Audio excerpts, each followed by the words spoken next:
sadayana murang kalihna mondot di perhatoskeun lah ya.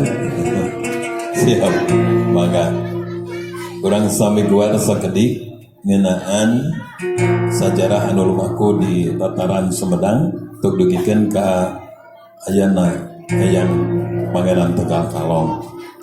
Numutkeun 100 versi nalika burakna Pajajaran pangintenan kirang langkung dina tahun 1578 Sumedang nampi pancen neraskeun Pajajaran sok sanos teu acan disebat Pajajaran anyar wanci harita kubuktos nyaeta penobatan Eyang Angkawijaya salaku Prabu Gesan Ulun, di mana sanadna nyaeta pangintenan nalika Eyang Prabu Gesan Ulun nampi mahkota Bino Kasih sangang pake dina 1578.